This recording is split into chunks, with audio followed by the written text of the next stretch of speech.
Check, check, check, check, check. Check, check, check, check, check. Absolutely no bounce check.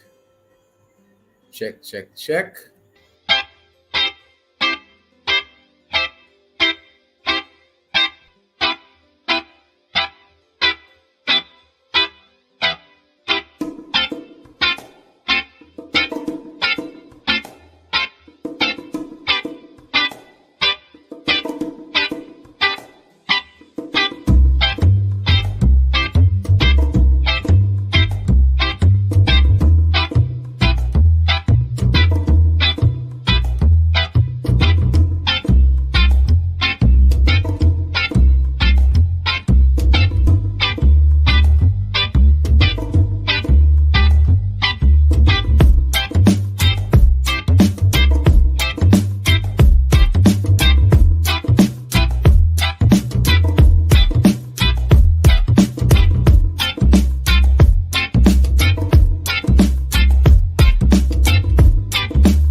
Jaja.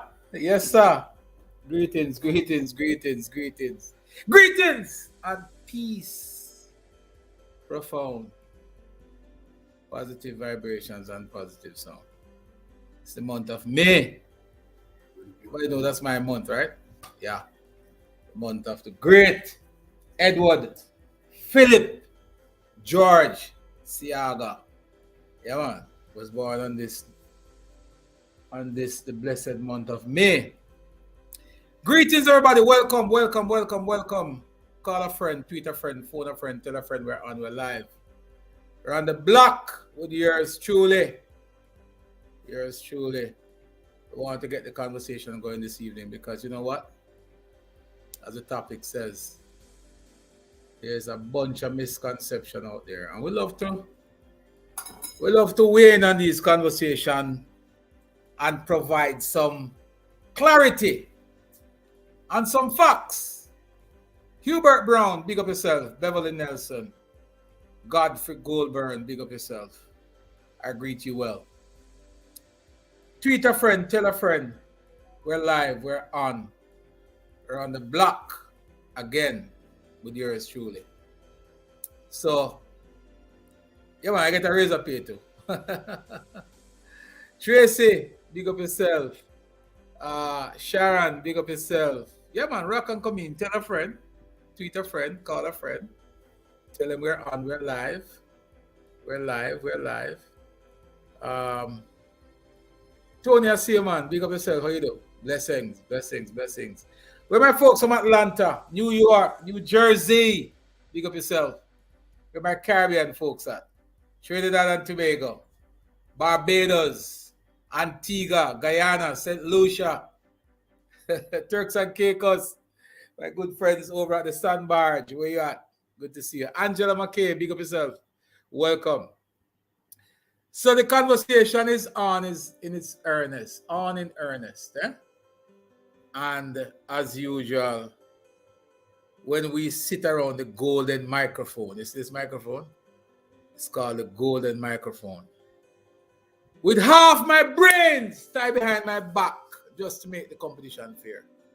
Half my brains I'm going to put behind my back tonight just to make the conversation fair. Public sector wages. When we say public sector wages, we're not talking about politicians alone. Because politicians form the smallest group where public sector groupings are concerned. If you were to create a pie chart, I'm going to challenge some of my teachers here tonight because I know there are some teachers here now.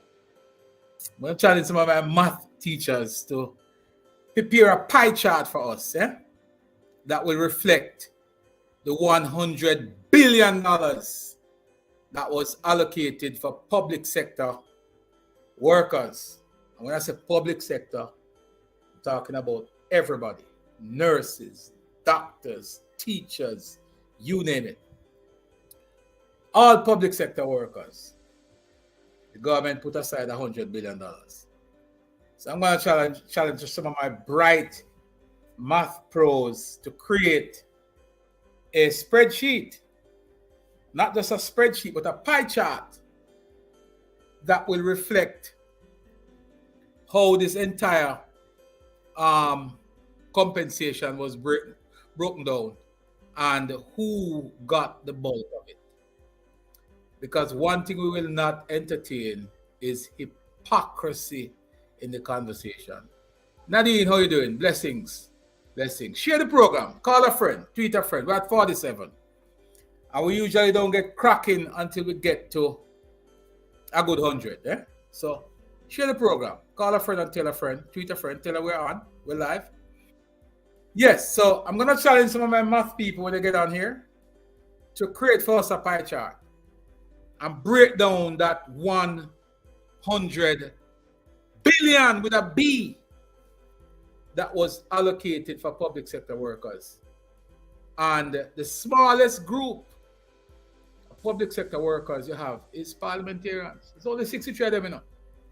Whether you put PNP, GLP, or no P, because you have some in there who them say it's no P.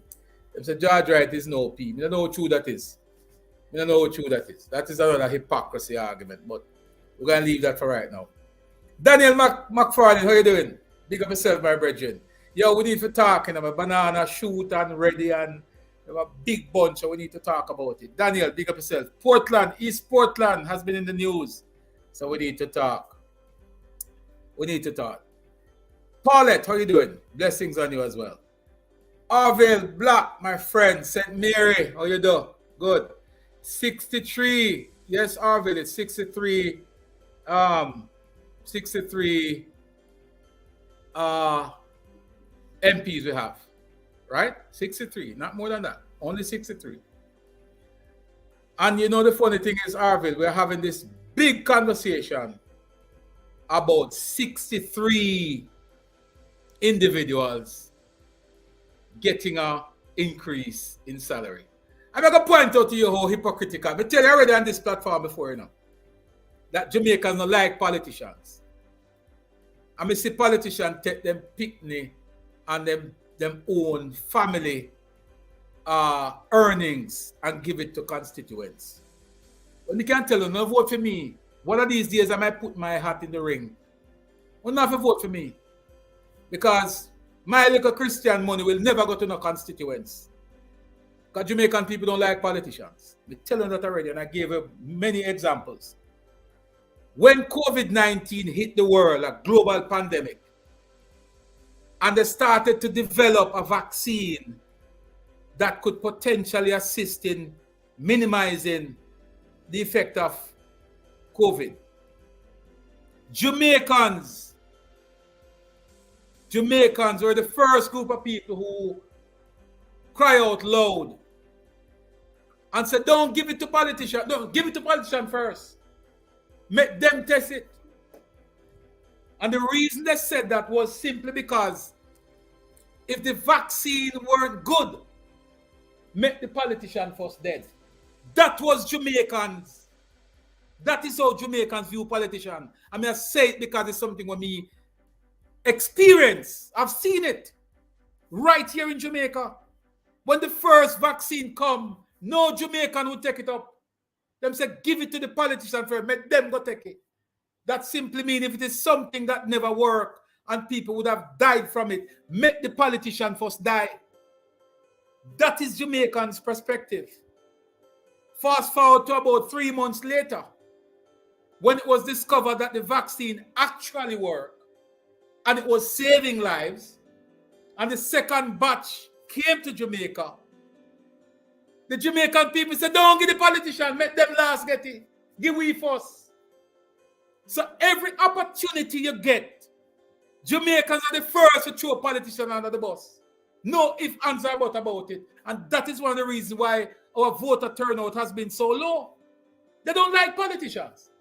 So when politicians take out them picnic school fee and then baby feed money and go give it to people thinking so them love, but they don't like politicians. A 15-year politician don't get a raise up here, you know. When everybody else's pay went up by probably 5 or 6% or whatever, doesn't matter how low it is, politicians' pay never move. And that's why, you know, I listened to the leader. I listened to the Prime Minister spoke recently, and I listened to the Minister of Finance spoke. And they made a point that I really want to drive home to some people. The Minister of Finance says we have always governed Jamaica through optics. We have never done anything because it was correct. It was the right thing to do, including fighting crime, including how we treat people in the society. We have never run this country how country is supposed to be run. We do it based on how it looks. So even though something is right, it's the moral and correct thing to do. Because it don't look good, we don't do it. And that has been our problem. That's why we pedal away, kick the can down the road for 15 and a half years without giving politicians a raise. And when the chicken come home to roost now, we are ball. But them not forget it. And the same thing with the vaccine. And I tell you, if they had increased the parliamentarian salary by $1, it would have been a problem. It would have been a problem because they just don't like politicians. And they might have good reasons. I'm not going to dispute that. They might have good reasons. But we can't get into the reasons too. Because most people think that Jamaicans politicians are corrupt. And of course some of them are corrupt. Some, not all. Some of them are lazy and some are corrupt. That's true.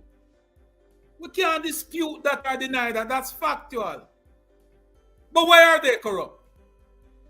Why are they lazy? Why are they such low performers, if they are?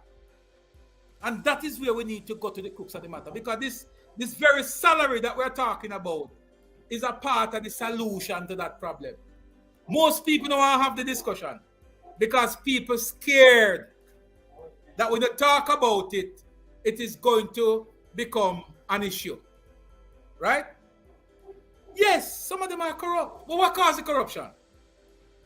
And I will always go back to Jamaica's favorite country and Jamaica's favorite leader, Lee Kuan Yew and Singapore. 1972, when Lee Kuan Yew came to Jamaica, and don't quote me on the 72, not 100% sure, but let's go back to when Lee Kuan Yew came to Jamaica, looked at Jamaica's economic model, took it to Singapore, implemented, and turned Singapore into a first world, first class economy using Jamaica's economic model. And we were left behind to just wither away. Right? The same economic model that Jamaica had in the 70s is what Lee Kuan Yew came here, adopted, took it to Singapore, and became a first world country.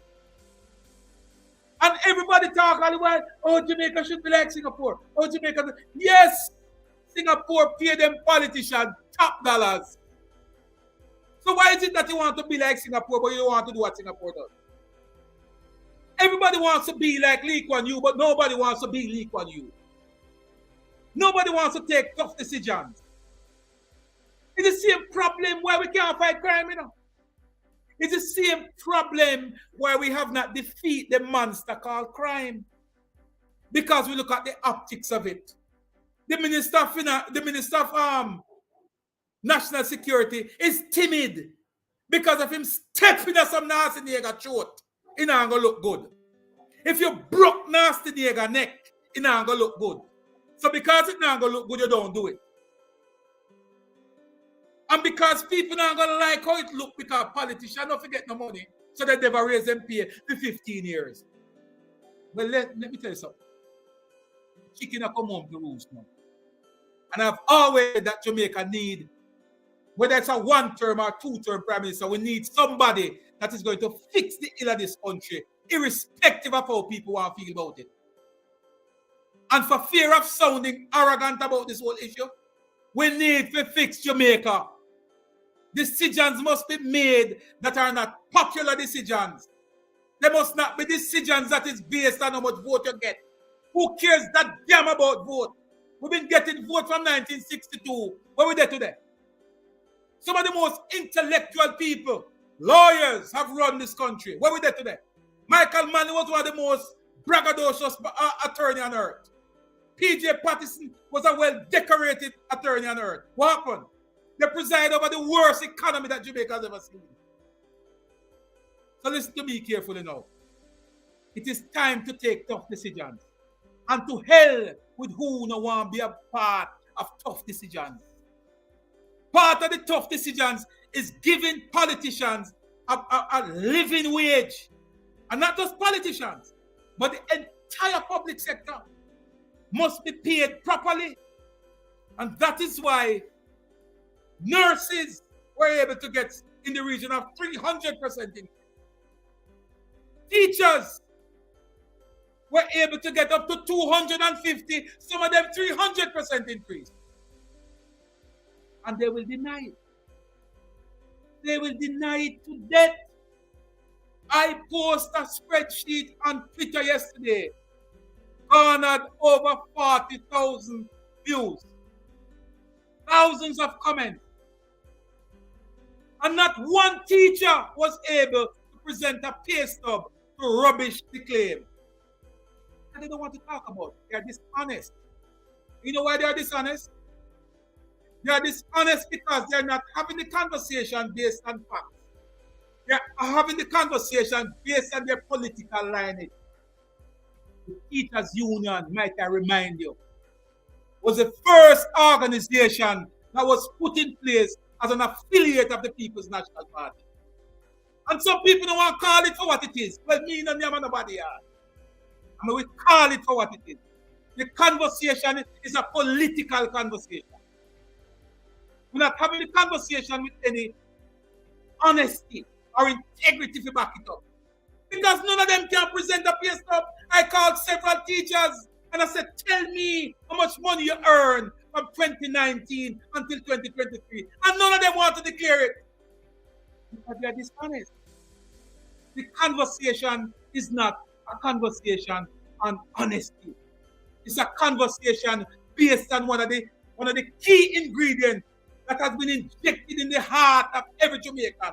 Bad mind. Bad mind, nothing else. And my experience is based on what these students like. I have spoken to teachers. And when I said to a teacher the other day, wow, you must feel good now because the government took care of you, you get big retro and you get big raise of pay. How you feel? She said she was okay with the money that she's earning. She's okay with her retro. But she was uncomfortable that someone who came into the job 4 years after her is getting almost the same money as her. And I asked her the question 4 times. I said, so are you okay with what you are making? She said, yes. But she's uncomfortable because somebody else who came in the job 4 years after her is getting almost the same money as her. So that simply means a parliamentarian like a Carl Samuda, who's been in the JLP from till he was a boy, should be upset with a Tova Hamilton who just riding on Andrew's coattail last week and get the same money as him. So Moreland Wilson, down at Westmoreland, who barely scraped through with him knee bruise up. JC must upset. A JC who sit in parliament for years and fight when the PNP was beating JLP. So JLP must be upset with a Moreland Wilson. We're not even sure what time of night him came in, but him win. So JC must be upset with him. Huh? That is the sort of politics that we have. That's the kind of conversation we're having where this salary increase is concerned. It is born out of bad mind. Nothing else. You get 300%. You have people who are earning minimum wage. Them can barely sign their name. And them sizing up to the judge. Minimum wage earner. You can barely write a sentence. Is complaining that why a judge must get $32 million. Huh? And nobody don't want to call out these hypocrites for them talk. A teacher who fail. Teachers have failed us equally like politicians have failed us. Because make no mistake about it, Jamaica should have been a 10 step where it is today. Politicians have failed us. Politicians have failed us. But we could call a spade a spade. If you were to go back from 1962 until 2023, let us put the blame where it needs to be and call a spade a spade. If politicians have failed us, there are 2 sets of politicians in Jamaica. There's one team that represents the Jamaica Labour Party, and there's one team that represents the People's National Party. Both of them have managed the affairs of this country. And it is sad that when the PNP ran the affairs of Jamaica, they were not able to give any form of increase in wages to anybody, or any meaningful increase. right? When the PNP run this country, they run it to the ground. So we could go back to some history now, because we're going to break this thing down here. And whomever who not like it, one little button up at the corner of your screen, just press it and run away. Take away yourself if you don't want to hear it. If you don't want to hear the truth, take away yourself, because we may talk tonight the truth. I believe in the Jamaica Labour Party. I mean, I water that down. But it doesn't mean that I cannot be honest. It doesn't mean that I can't speak facts. Because when I talk, I tell you if you take out on Google and call an uncle from Balaclava and ask him if we say a lie. Make we go from 1962 to 1972. That's one political life. The GLP took Jamaica from pounds, shilling and pence to dollars and cents. That's the second largest move that Jamaica has ever made in history. The first one was to remove Jamaica from the clutches of colonialism and brought us into an independent country, 1962. That was done by the Jamaica Labour Party government under Bustamante. The largest amount of schools that has ever been built in this country was built by that same Jamaica Labour Party. 57 secondary school and 128 primary school built by Labour. But you want to like it, you don't want to like it, for your business, may attack it. Put it in your pipe and smoke it. Take it to your bank and bank it. The PNP came in office in 1972 under the leadership of Michael Joshua Manley, son of former Premier Norman Washington Manley. He came to office in 1972. And enough of them don't want to hear the truth. I'm going to tell you the truth tonight. Why you all are a hypocrite. In 1972, when Michael Manley took leadership for Jamaica, the country had a growing economy of 18.01%, the highest GDP growth that this country has ever seen. As great as Andrew Holness is, and Nigel Clark, two of them put together, has never done what Ulysses Shearer did. Neither Andrew Michael Holness nor Dr. Clark can carry water for burn, nor for Shearer. Cannot. And until them can give me an economy that is growing at 18%, zip up on the mouth. You know, look at mediocre 9% and 8% growth. No impress me. No impress me, Dr. Clark. That no impress me, Mr. Holness. But here what happened? I'm going to give you credit. I'm going to give you a whole heap of credit. Digicel, Flow, Lime, every credit you got, I'm going to give you. Because you deserve it. Because while you might not be able to deliver 18.01%, you have done what no other party have done. And when I say no other party, you only have one other, which is the PNP. So 18.01% in 1972, that's what the PNP got. And by 1974, Michael Manley was on his knee all over the world, cap in hand, begging. What happened? Bad policies. I must say this, you know why I say it? Because we have a low voter turnout. Historically, we have a low voter turnout. And we predict that this election, as rocky as you might see the water be, this election is going to be a high voter turnout. You know why? Because people have better memory now. Information is at people's fingertip now. Everybody can put up the GLP and PNP and measure them. And you can make a decision from an informed position. I'm sorry, I'm big enough yet. I'm soon come big enough. You have a big up yourself. Nadia, big up yourself. Soon come. Chris Banton, big up. But hear me out. So 1972, 18.01% growth. By 1974, we are at the IMF begging money. Michael Manley. Bad economic policy. And why may I say? Because an election is going to be coming. And this country is going to be at a level where it has high economic growth. It might not be at 18.01, Dr. Clark. I don't know if you can prove me wrong, but I'd love for you to prove me wrong. It might not be at 18.01%, but I'm certain that there's going to be some economic growth. And people must be reminded that every single time that the PNP win an election in Jamaica, they got a growing economy. And they have never, ever, ever been able to continue. So what if a bad mind are going on? But let's keep it in context. So 1972, 18.01%. By 1974, we broke. By 1976, the PNP did what no other government, only communist government in the world did, do those kind of things, and dictatorship. Call a state of emergency and lock up the opponent and call a general election. Only communist country does that.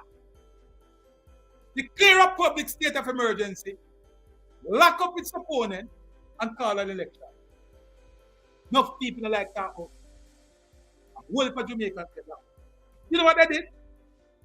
They lock up all party workers for the GLP back in 1976. And by 5 o'clock, by 5 or 6 o'clock when the poll closed, they released them. No charge. No charge. So all of the PD worker, PD captain, and community leaders who were organizing and mobilizing for the party, lock up on them, put them in a jail. And by 6 o'clock when the poll closed, they released them, no charge. That was the PNP for you in 1976. That's the PNP for you in 1976. That's how they won the 1976 election. And they continue, and everybody can pull up that chart from 1962 until now. It will tell you. This information is not something I concoct for myself. This information is well researched. If you go through the 1970s, right up until the 1980s, early 80s, we had a deficit. So we moved from 18.01% growth in the economy to a decline of up to 5%, negative 5%. That's what the PNP took as thriving economy and gave it to us, broken to the extent that we're in deficit. When GLP came to power in 1980, a $500 million them have in their coffers. And it was a loan that Saddam Hussein from Iraq gave to Michael Manley.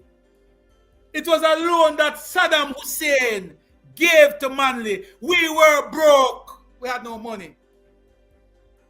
Eddie Siaga took over in 1980, a broken economy, and started the process of rebuilding Jamaica. And he built 100 and odd institutions. Most of those institutions, we are benefiting from them today. Auditor General, Contractor General, you name it, Hard Trust, you name it, all those, UDC, all of those stuff, built by Edward Philip Garciaga. And he did that to bring back a country that was sent to the precipice by Michael Mann. He says, come on, Michael. So we rebuilt it again in 1980, and by 1989, the Jamaican people, for whatever reason, I will get into those reasons one of these days, because there's more to that story of why the GLP lost in 1989. But nonetheless, we lost. And we lost in 89 with a growing economy of 7.4 or 5.4%. Either way, it's a plus, because we had a negative 5%. And by 1989, we're growing again by 7 or 8%. And the PNP took again a growing economy, and by 1993, we were down the tube. When Michael Manley changed his uniform from the bush jacket of the Communist Party of Cuba, and then brush him off and put him in a suit and tie, Edward Siaga said to Michael Manley during the campaign that if there's one thing I would say to you, and this wasn't during the campaign, I think this was after Michael Manley had won the election in 89. Eddie Siaga said, if there's one thing you have to do not bow to the pressure of the United States and deregulate the economy. At the time, I was a little boy, but I was tune into JBC and I used to watch the discussion at Parliament when the news came. They didn't have any live broadcast that they do now. When the news came, I remember Michael Joshua, man, he put up his right foot on the podium there, sip a glass of water. I said, Jamaica will move forward on 3 pillars. Deregulation, privatization. What's the other one? Liberalization. Liberalization, privatization, and deregulation. No regulation on the economy. Privatize it and liberalize the dollar. Genius Eddie Stiaga said to Michael Manley, you cannot liberalize the country's dollar until you have adequate net international reserve. Michael Manley didn't listen because he had no respect or appreciation for capital. Remember, he's against capital. He's against people with money. He has always said that if you have $10, you must take half it and give it to the poor.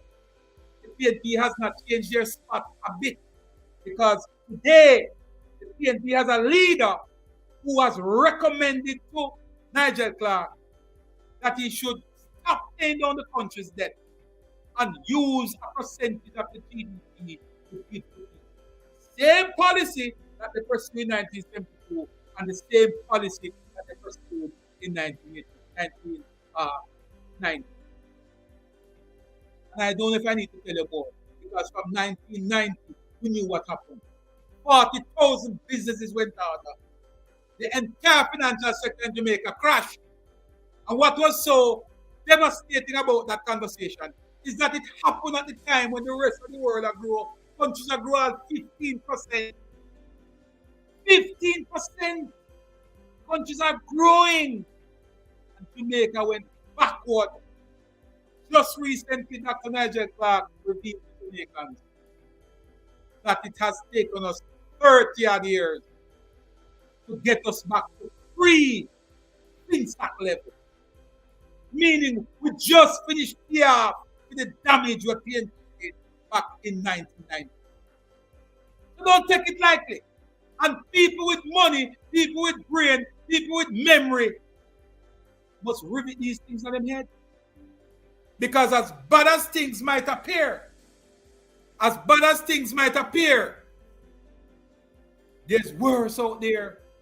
Mark my word, there's worse out there. So don't take it lightly. Don't take it lightly. There is going to be an election.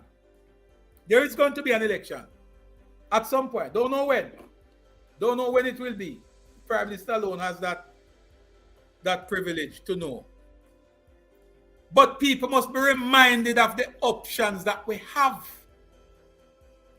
And I'm going to go back now, since we don't go down the history path, we're going to go back now to this whole thing of salary. And I presented that background to prove to you why the PNP were never able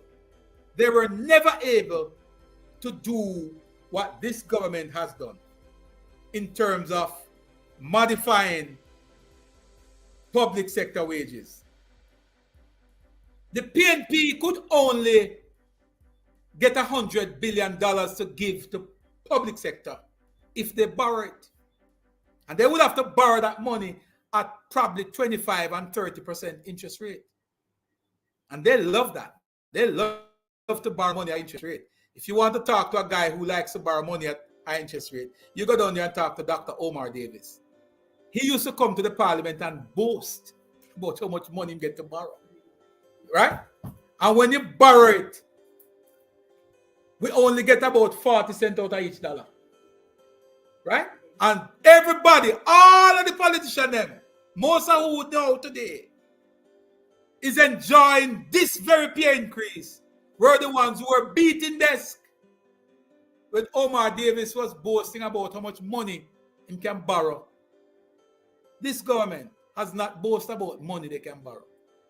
They boast about how they manage the revenue that comes into the government. Prudent fiscal management that has given us space in the economy. You know, I enjoy this. Why? Because I remember there was a time when I used to just listen to these words about fiscal prudency and space in the budget. These were just dreams. These were the stuff that we dreamt of. None of us knew that Jamaica had the potential to preside over a $1 trillion budget. None of us here knew that Jamaica could have gotten to the stage where we could have presented $100 billion to give to public sector workers, and we didn't borrow it.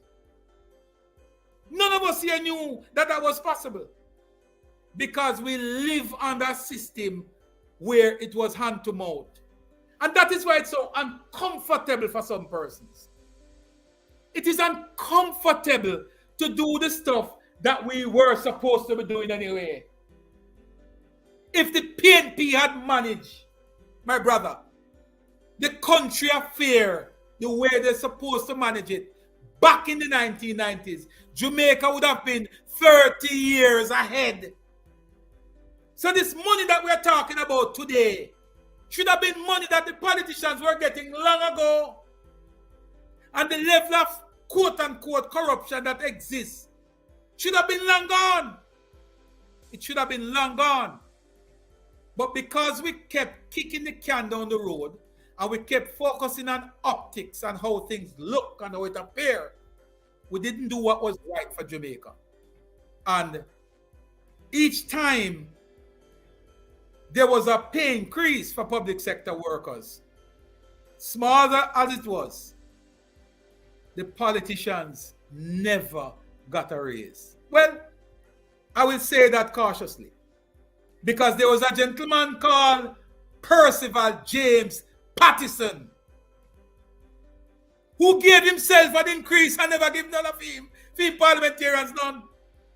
They had 42 seats in parliament and he took a 100% increase for himself. He took 100% increase for himself as Prime Minister. Mark you, all the other Prime Ministers would benefit. But he took that for himself. Wheel him back on him shoulder and cut. That's what PJ Pattison did. Nobody not bringing that into the conversation. And I'm not saying that because I don't want to sound arrogant. But the facts must be on the table when we have these discussions. We can't have these discussions in isolation of the facts. And I see my good friend somewhere in the chat there. And he's the man who usually have the facts. He's the man who rely on for facts because he doesn't have the luxury of saying anything that is not factually correct. So, there are some questions I want to ask. I'm going to bring him on here because I want to ask him a few questions. Because there's a big debate out there that we need to put to rest. And this here, the closing of Sabbath, going into Sunday morning, we need to put it to rest. Because, I beg one of my math pro here, to create a pie chart showing us the $100 billion. And tell us how many teachers benefit. We only have 63 parliamentarians, both labor rights and PNP. It's only 63 of them. So I want to see that pie chart and what it reflects. What percentage of the $100 billion did parliamentarians receive? And why is the discussion solely about parliamentarians? There are so many other persons who benefit from these salary increase. And it is important that we get some things right and we get some information, factual information. There's only one thing I want to have this discussion on, is on the basis of facts. Nothing else. So when these folks out there fronting up and carrying on, tell them to come to the discussion with facts. I asked several teachers yesterday to do a calculation on their salary, on their pay stub, and tell me if between 2019 and 2023, if they have received 100% increase in salary and not a single one was able to come forward with that information. None. They wheel around and they dance around the issue. Not one was able to come to us with that factual information. So we're going to bring on the minister. We see Minister Morgan somewhere here in the chat. We're going to bring him on in a minute, and we're going to ask a few questions and get some clarification from him. He has always been somebody who we can rely on for the facts and not just opinion. So let's take a break and we'll come right back. Greetings, Nalda Addy here, and today we're in the streets of Jamaica trying to find out whether or not the people know what the Ministry of Economic Growth and Job Creation is responsible for. Let's find out. Alright, Margie, so what is the Ministry of Economic Growth and Job Creation responsible for? Getting jobs for people and see to that the country run right, and see to that everything the best of health and wealth. Really and truly them response everything though, Magina. Everything them response, I know. Apparently, I think our house and water car, you don't know. If I'm going to buy a house, I know that them can help me to get out my land title. Yeah, man, that is correct because they're responsible for the National Land Agency, so you're most definitely correct. Respect. That is Andrew Holness Ministry now. Yes, it is. Then he responds for development and housing. They have to deal with like Port Authority or climate change and planting trees or them some of them. The Ministry of Economic Growth and Job Creation is responsible for implementing policies through its key portfolio areas, including housing, urban renewal, environment, climate change, works, water, land, and economic policy and investment.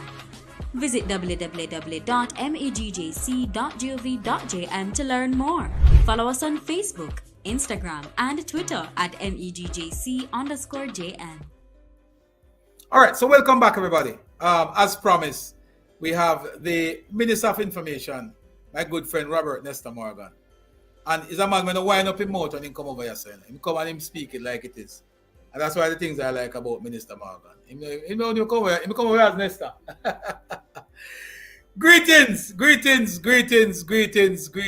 Minister Morgan. We're standing by for him. I think he's going to join us in a few minutes. So let's hang tight.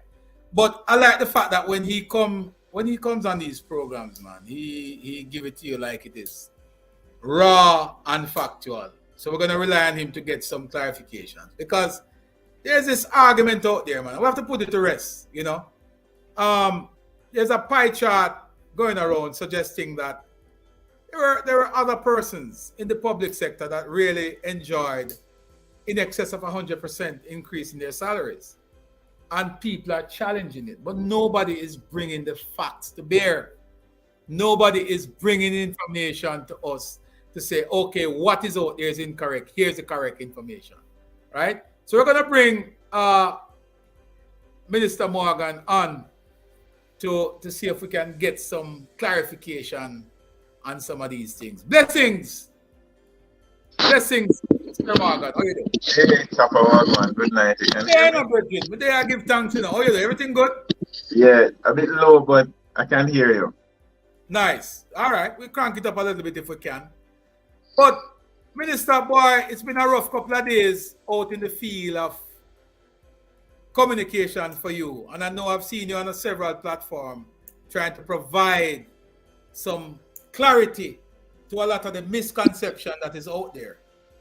And I know your ears are tied to the ground. And, you know, I just want to get from you some clarification on some of the burning issues and the burning concerns as it relates to public sector compensation. I don't even know if compensation is the right terminology. This was really more than a compensation. It was really an adjustment.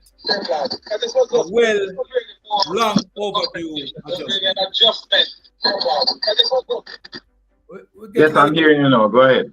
All right, perfect. So I'm telling you, Nestor, that we have seen a lot of misconception and misinformation circulating out there. And we like to base our conversation here on factual information, not just assumptions or opinion. And a lot of opinion is floating around. You're a member of the ruling government. You're a minister and you play a very key role as Minister of Information. So you don't have the luxury to come with your own personal opinion. When you come to us with the facts. There's a mis-argument out there suggesting that this public sector adjustment only benefit a few. It's just a few persons that get 100%. Only parliamentarians alone get 100%. That is not true, Chopper. I mean, the government, because of how we have been running the economy, was able to find $100 billion thereabout to give the public sector transformation life. Interestingly, out of that $100 billion, yes, only 0.6% of it. 0.6%. Yes, only 0.6% of it is being used to pay MPs, cabinet ministers, councillors, and members of the executive.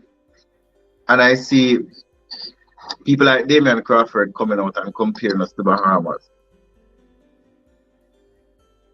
Bahamas doesn't, their leaders don't pay any income tax, right?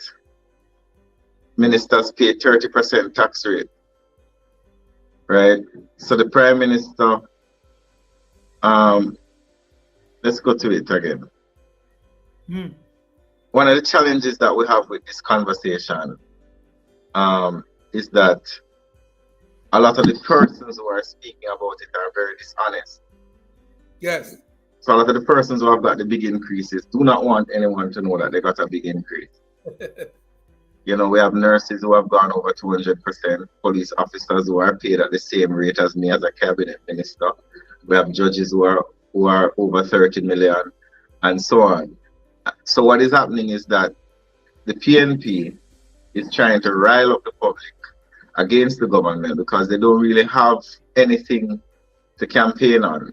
They can't campaign on the leader. They can't campaign on the legacy that they left. So the only thing that they're locking into is the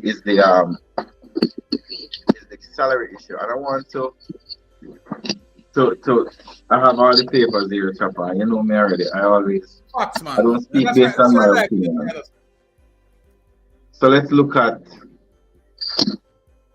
and Dr. Clark gave us access to the website where anybody can go on to the Ministry of Finance website.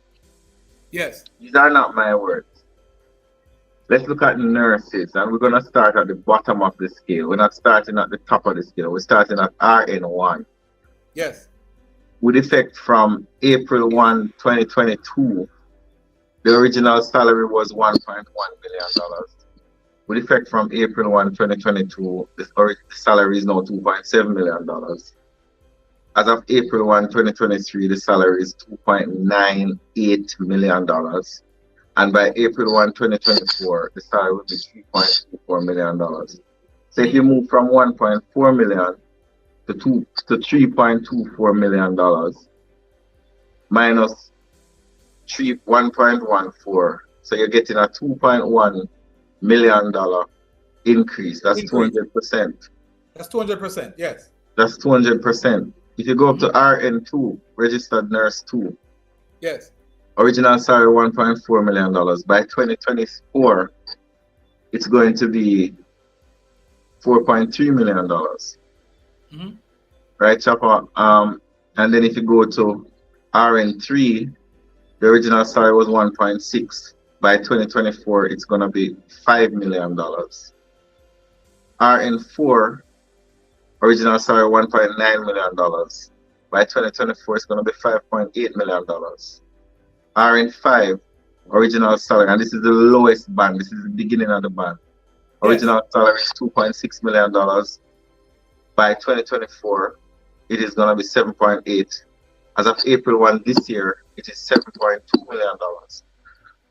Registered nurse, RN7. Registered, which one? That's an RN7, correct?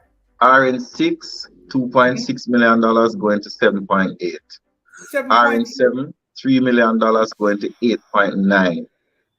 RN8, $3.5 million going to $10 million. So I have a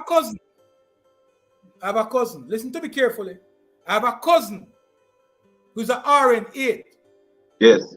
She's going to be getting... You owe me $400,000 for about 7 years now. You can't do it. No, me as of April 1, 2023, that person is earning $9.2 million. All right, I'll touch base with her very soon. So you can collect your $400,000 stuff like that. But that's good money. That's good money. Yes, it is. I think the problem that you're having, is that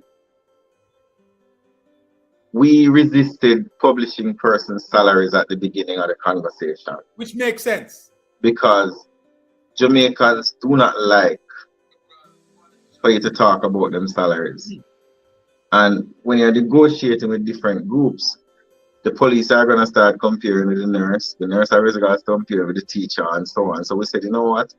We're not going to publish persons' salaries. But we've reached the stage now, Chopper, where we are publishing it. And I see some people on social media when people are coming on and say, I don't earn that amount of money, they say, well, show us your payslip, and they can't show it. Right? As it relates to the Prime Minister, the minister is essentially the political head of a ministry. Mm-hmm. And the permanent secretary is the civil service head of the ministry.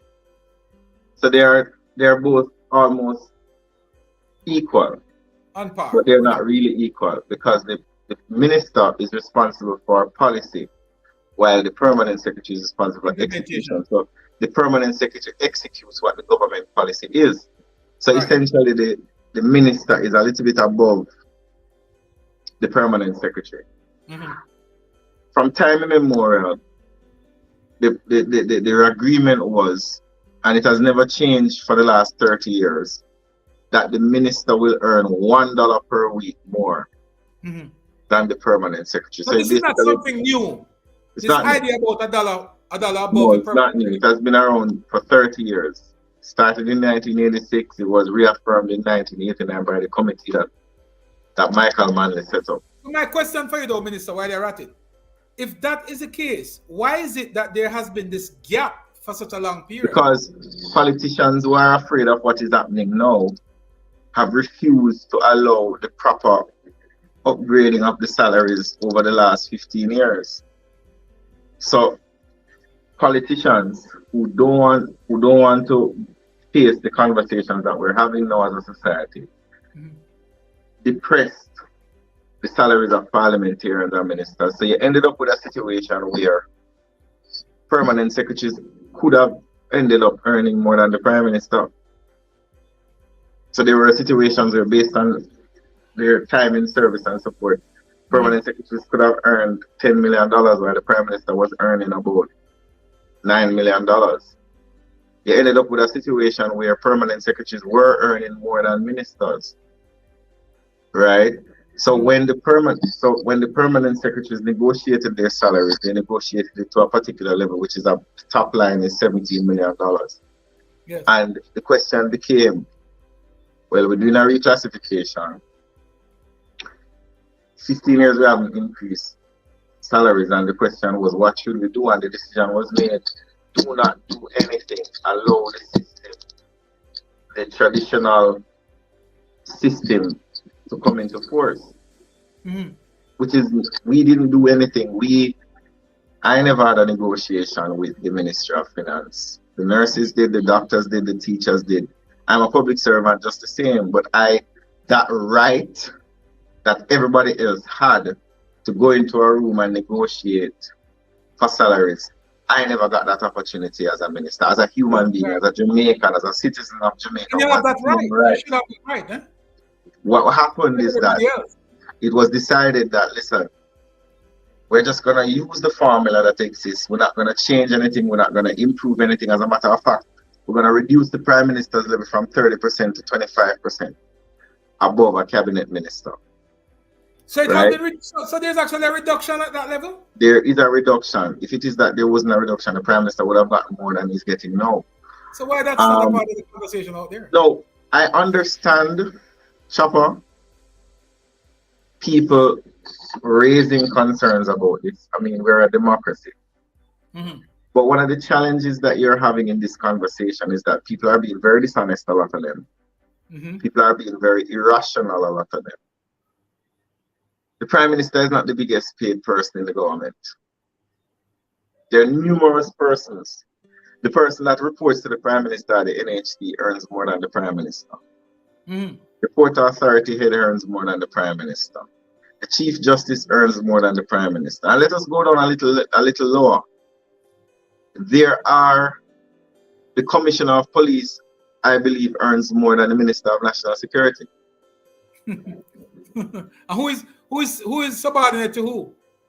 The ACP, Assistant Commissioner of Police, earns more than a cabinet minister. This is the type of politicizing of wages that we have had in our society. And here's the bigger point of it. Omar Davis started this thing where instead of giving people proper increases, you gave them allowances. Mm-hmm. So we had hundreds of allowances in government. But here's what happened to the workers. When time for pension came, the allowances are not calculated in your pension. Mm-hmm. So a police officer who is earning $80,000 a month and he gets $70,000 in allowances. When his pension time comes, he's earning $70,000 based on the pension.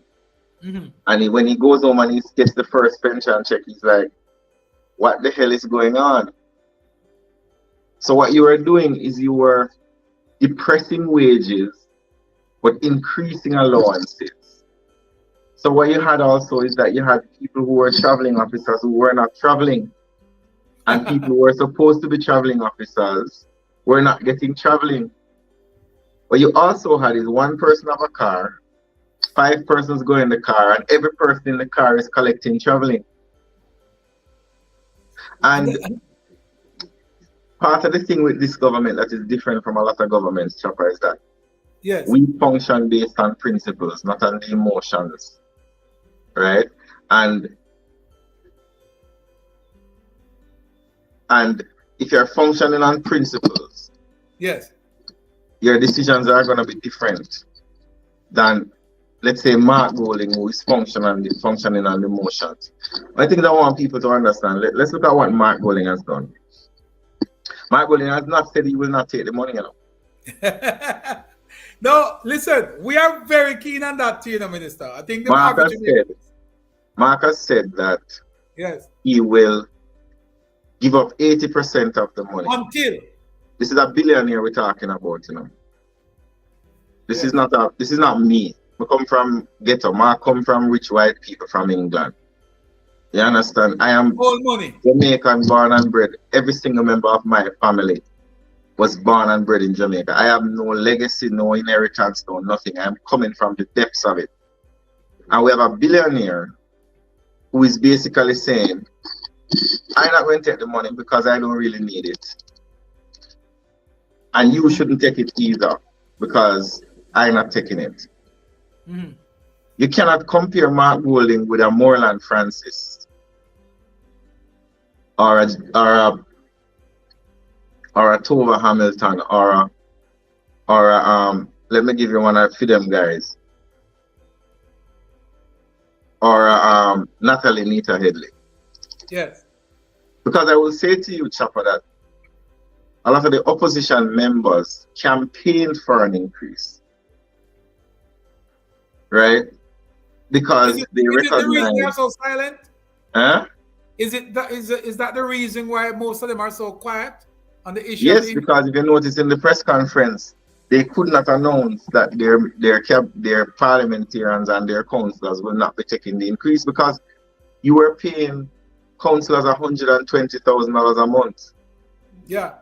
So let's say a councillor like my councillor. Somebody tag Damon Crawford for me. Eh? I want them to tag Damon Crawford. I'm bringing come here, make a find out something for me. I don't know why you're tagging somebody who is dishonest, you know. No, because that's how you fix them. When a person is dishonest, the only antidote to dishonesty is honesty. So the And we point must- I'm making to you, so let's look at Damian Crawford. Yes. Damian Crawford is somebody who I considered a friend of mine as a Yes. young person coming up in the political space. Mhm. Somebody I heard speak and I felt that he had some good ideas and he can contribute. But the problem that Damian has is that Damian does not speak factually. He uses very smart language and numbers to trick the people. Not only that, but we have somebody who in the political process has been rejected 2 times Mhm. by the population, who is trying to tell members of parliament that they should not accept an increase. But he said he wouldn't. He said what? Remember, he said he would prefer to get a pay cut, a haircut, than a pay cut. So you see the double talking, Chopper. So you have people when they were in another circumstance, they acted in a different way. Yes. When Bruce Golding said we're not taking the increase, Damian said I would prefer to take a pay cut than a haircut. A haircut than a pay cut. But no, he's here pretending to be Jesus Christ, presenting false information to the public in order to create a political situation. But it's not working. Because when I went to North Central this week, Yes. none of the people who spoke to me, I've been there twice this week, none of the people who spoke to me were saying, we think you are being unfair to the country. Yes. Mhm. I think people recognize that if you want good leadership Mhm. and if you want to attract persons to be a part of the political system, you cannot take a man from a company in Jamaica and he's earning $30 million a year and then give him $4 million a year as an MP. Mhm. Doesn't make sense. Who are you going to attract? And then we complain that we're not getting quality leadership, that the type of leadership we're getting in parliament is poor. But yet still you don't want to do anything to encourage people who have the competence, the knowledge, the education, the experience in running business, the experience in running systems to be a part of it. Because if you listen to a lot of the people who are commenting and you say, would you run for a member of parliament? Their answer is no. If you listen to a lot of the people who are commenting, did you vote in the last election? We now vote. Mm-hmm. Mm-hmm. So you have a set of people, and it's if you want to vote, it's your business, but we have to talk the facts. You have a set of persons who do not participate in the process, whether they vote PNP, JLP, or no P. They do not participate in the process. They do not contribute to the governance of the country in terms of trying to bring more people to hold politicians accountable, to hold the parliament accountable. So on one hand, you're saying treat politicians like they are the scum of the earth, like they don't deserve to be a part of a good system. But then on the other side, you're saying politicians must behave at a particular level. Right. And I'm very happy as a young person, Chopper, that we're having this conversation, because it's a conversation that I think is long in coming. I mean, and to me, it's not a win or lose conversation. To me, it's a conversation where the people of Jamaica need to decide what is the type of leadership that they want. They have to decide that. They have to decide that. And you know what's good also, Minister? The fact that you are from an era that is different. The older folks would have kicked the can further down the road. And this whole gap between, for example, permanent secretary, which is hinged to a minister, that problem would have persisted for another 10 years. But what I keep asking persons is, fine, you don't want to pay the prime minister that amount. How much should he get? And what's the feedback you're getting? Most people can't answer, because the answer is going to be, if you pay the Prime Minister below the permanent secretary level, or you drop his salary, you're going to have to drop the Deputy Prime Minister's salary, the Leader of the Opposition salary, the Minister's salary. And if you drop the Minister's salary, you're going to have to drop the Permanent Secretary's salary. Then you're going to have to drop the Chief Technical Director's salary. You're going to have to drop the Divisional Director's salary. You're going to have to drop the Supervisor's salary. You're going to have to drop the Senior Manager's salary. So what you're going to have, and this is why the Gleaner messed with me today, I never rejected what the public is saying. I am pointing out that the decision you make, if you make a decision to drop the salaries, it is going to have a ripple effect across the entire public sector. Because you cannot have a CTD earning more than a permanent secretary and reporting to the permanent secretary. But and you cannot have a permanent secretary earning. Wouldn't you also face a legal problem, Minister, if that were to happen? Yeah, because you already signed contracts with these persons. You already have agreements with these persons. So are we saying that ministers should earn less than permanent secretaries? That is the question that we have to answer, you know. It's a simple question. Take out all of the arguments and all of the things. The fundamental question is, should a minister earn less than a permanent secretary? And that would have already been discussed at various levels and would have been agreed that the minister earns $1 a day more than the for 30 years. For 30 years.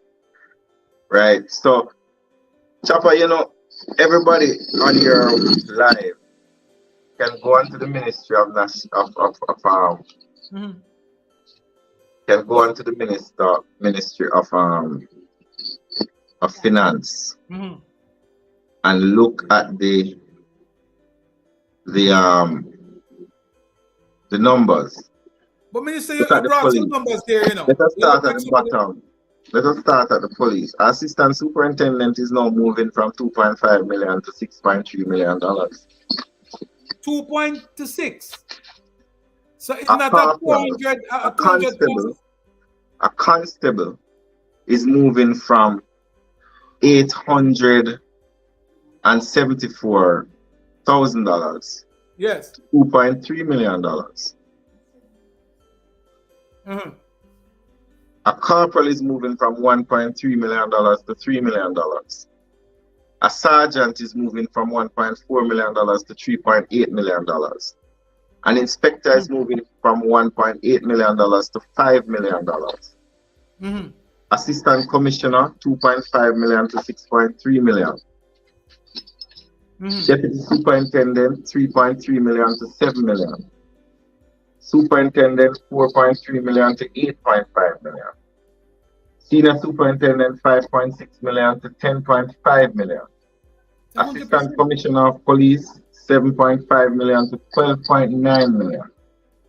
Deputy commissioner of police, $9.07 million to $15 million. So I made a mistake. Before this adjustment, the Deputy Commissioner of Police was earning more than the Minister of National Security. The Deputy Commissioner of Police was earning almost the same as the Prime Minister. Wow. The Deputy Commissioner of Police, yes, before this reclassification, was earning 9.07 million. A Deputy Commissioner and was making before the reclassification. And the Minister of National Security was not earning $9 million. I want that people understand this. So why is my question to you, Minister? Why is this not coming out in the discussion? Because people don't want to talk about it. It is easy to cuss the politician. That's serious disparity. And here's the joke about it, Chopper. A lot of people don't even remember that we increased minimum wage from 9 to 13. From $9,000 to $13,000. Oh my. That's almost 50%. That's more than 50%. Let me do the calculation. I don't remember the exact number. What percentage of 15,000 is 9,000? It sounds like 50 or 49 something percent. You can determine it. I'm not good at maths. About 50%. But the point I'm making to you, Chopper, is that in any mechanism that you use to assess the situation, you would realize that a lot of the persons are not being honest. Mm-hmm. Right? Let's look at weekly paid workers, Chopper. Yes. Weekly paid workers are like a gardener and those people. Uh-huh. Right? Let's find one, a good one. Let's find a good one here. Let's look at the cooks in the school. Let's look at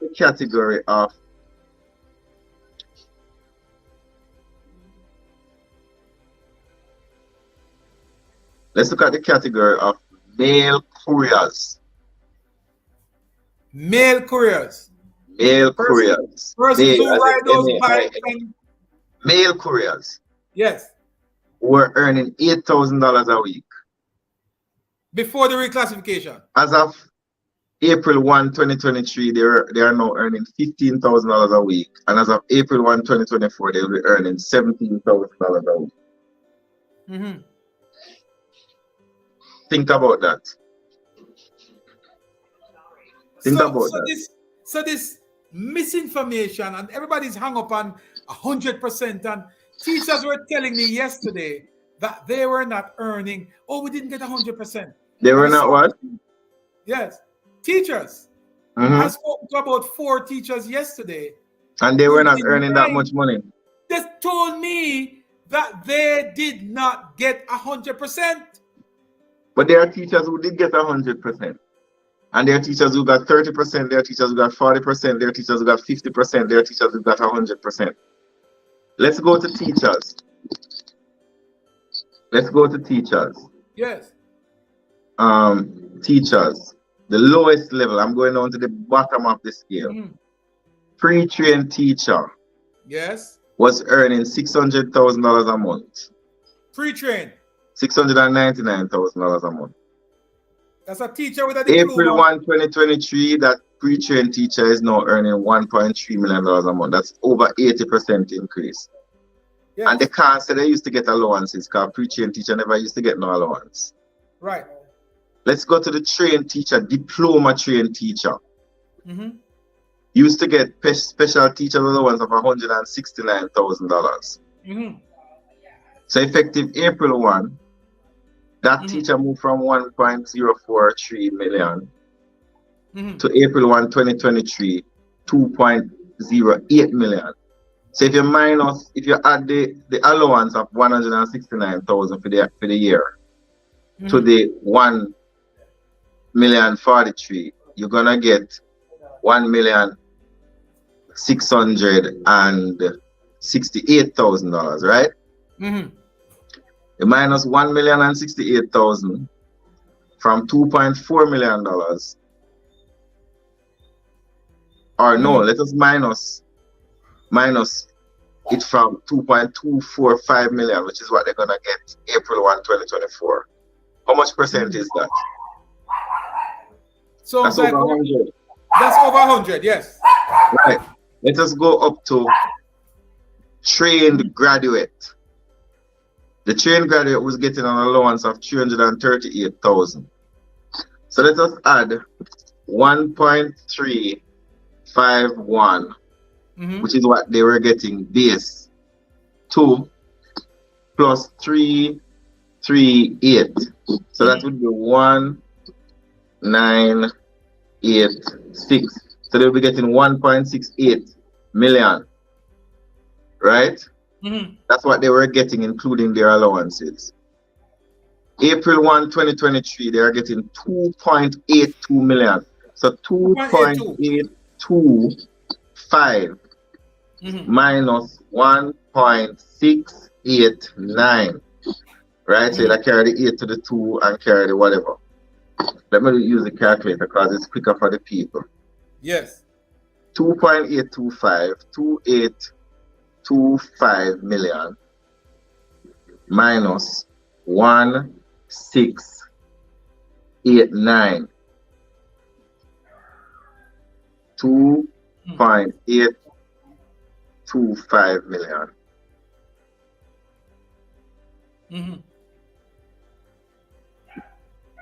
Minus 1689 million. That's an increase of over $1 million. Yes. You understand? So when I understand, Chopper, it's hard to comprehend why we're having that difficulty in the conversation out there in the space. It's $1.13 million in a Chopper. Yes. That's over 80%. Yes. You know, so, and I think one of the sad things about this conversation is that people refuse to go on the website and look at it for themselves. But I don't think they need to go, because I think people know. Because I don't believe that the persons who are having a difficulty with this is having a difficulty with their own personal increase. For example, a lot of the teachers that I spoke to, they didn't have a difficulty with the money that they are getting. They were more focused on what others are getting. They were saying, that's the nature of human beings. Nobody don't want anybody to get more than them. You understand? So if you notice, nobody's talking about the judges. Nobody's talking about the police. Nobody's talking about the nurses. You realize you don't hear the nurses coming out and saying anything? No. You don't hear the judges coming out and saying anything. You hear any police officer coming out and saying anything? No, it's strange enough.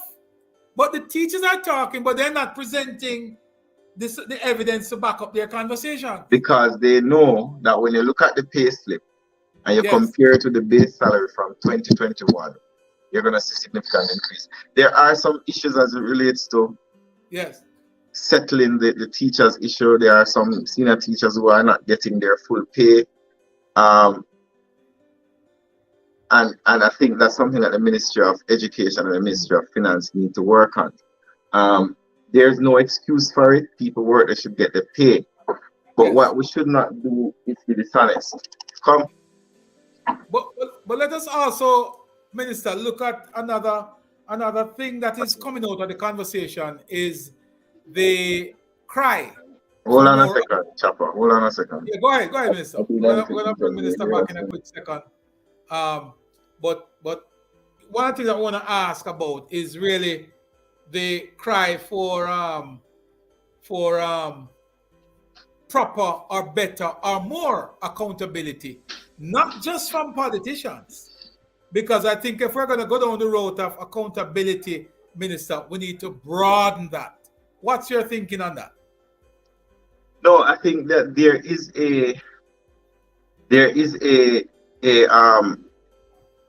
an important message that is being made. I'm switching phones, Chopper. Yeah, go right ahead, man. Go right ahead. Just give me a second. Let me switch phones. Yeah, go ahead. I'm going to pull it down and we come back to Minister in a second while he switches his device. But it's a very important part of the discussion, folks. I see Pamela Lodge is here. I see Gravish. I see Kizzy Stylist, Bridget, Jennifer. A lot of folks are up in this joint this evening. Share the program. Call a friend. Tell a friend that we're on. And we're on with Robert Nesta Morgan, the Information Minister.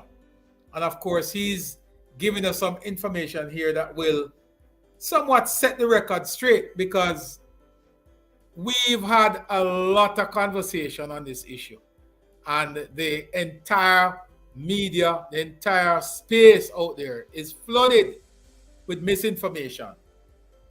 And a lot of the persons who are having the discussion, as Minister outlined earlier, they're not having the discussion on the basis of facts.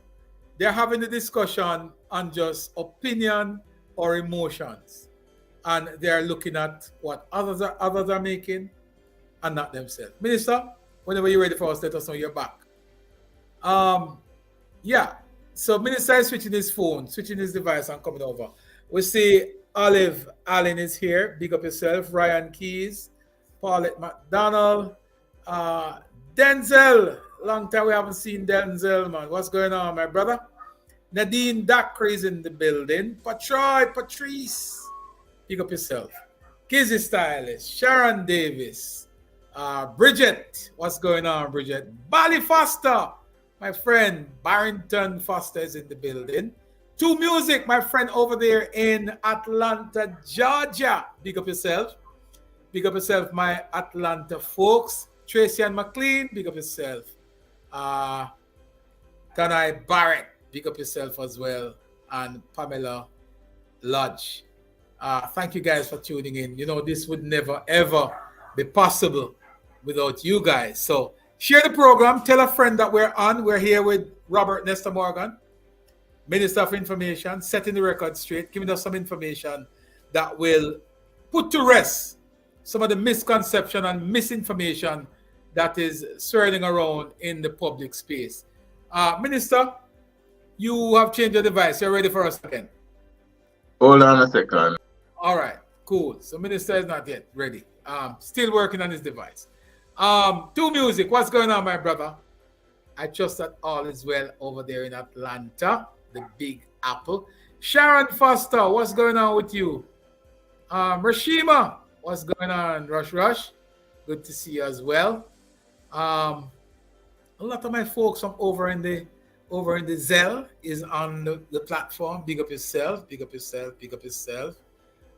Phyllis Sutherland, big up yourself. Labor right, big up yourself. Good to see you all, man. Share the program. Call a friend, tweet a friend.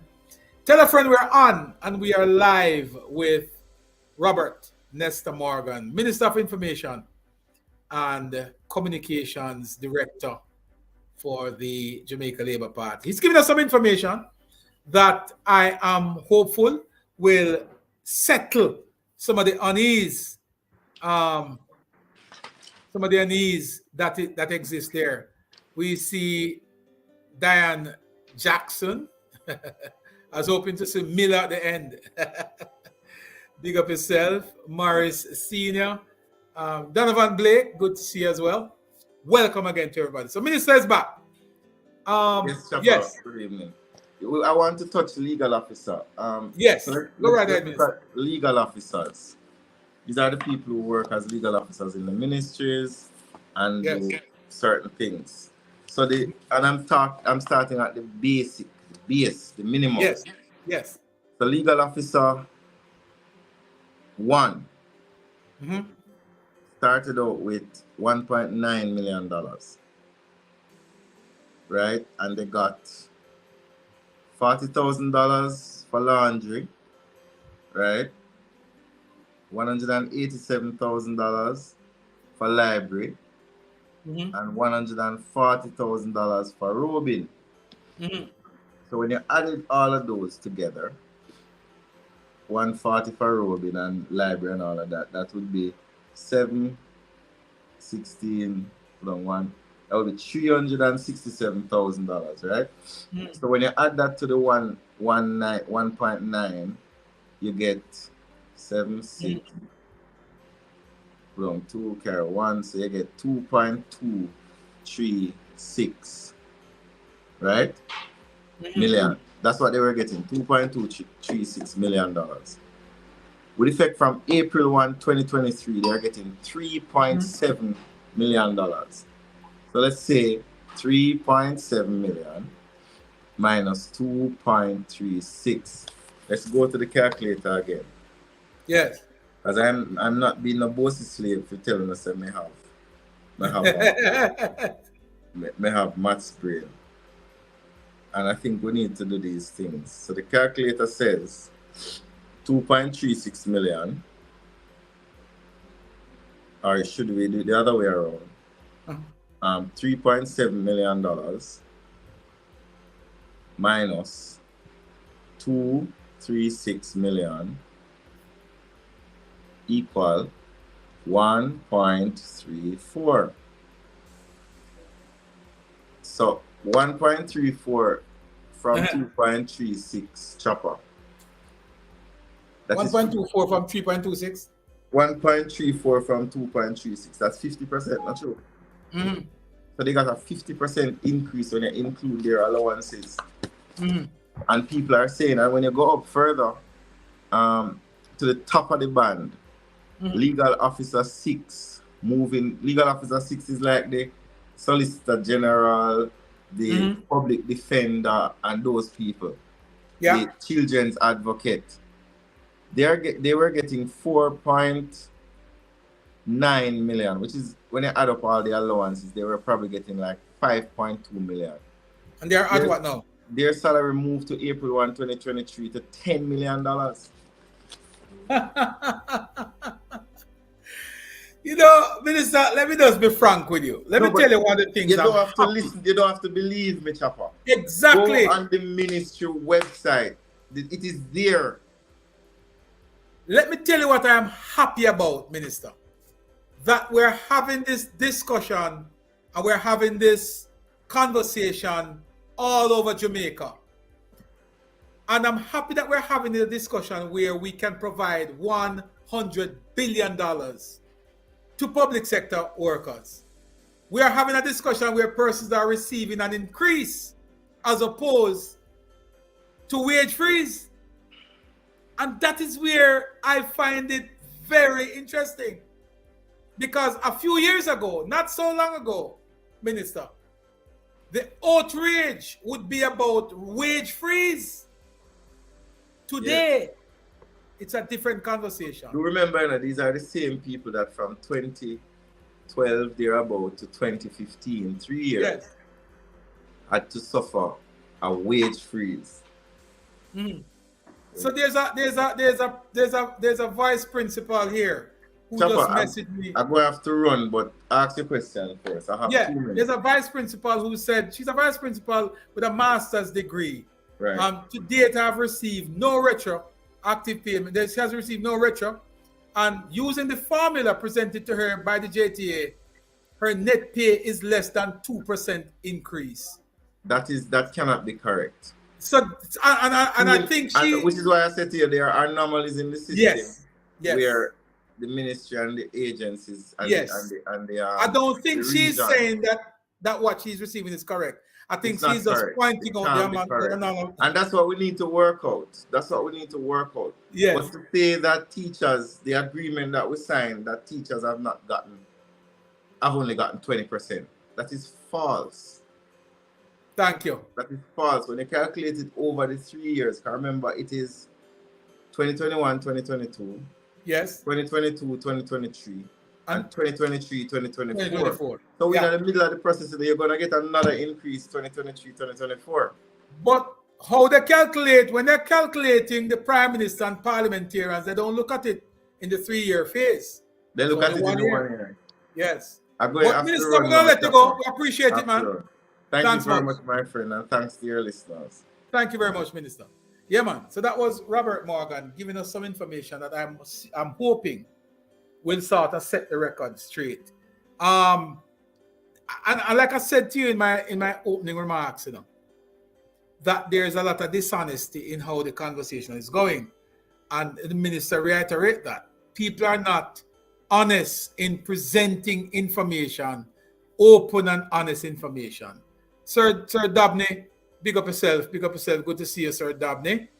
It was just a few years ago, in 2020, that the former minister and former chairman of the People's National Party wrote an article and made a comment where he's saying that, I'm talking about none other than Bobby Pickersgill, who had said that, and this is not long ago, he was calling on the government to increase not just parliamentarians' salary, but also he was calling for an increase in the CDF.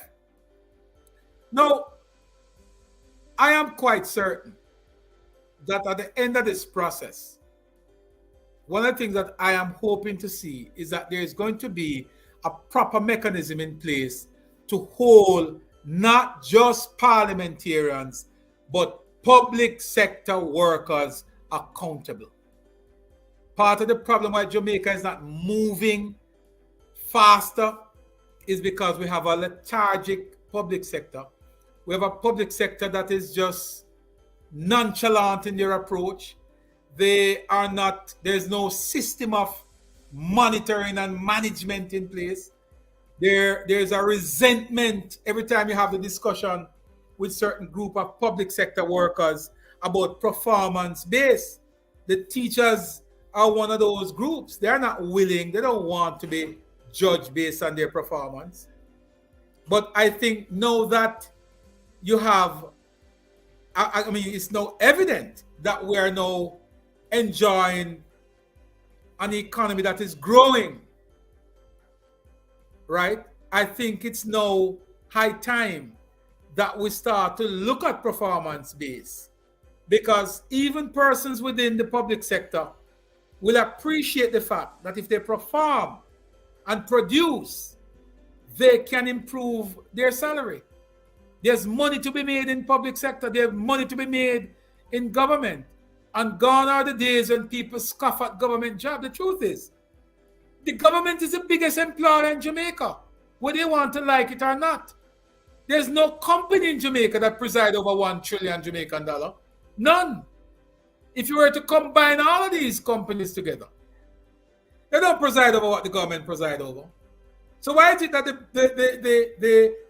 the governor of the Bank of Jamaica or one of the corporate entity head should earn more money as a CEO, and the prime minister who presides over the largest purse in the country is getting less?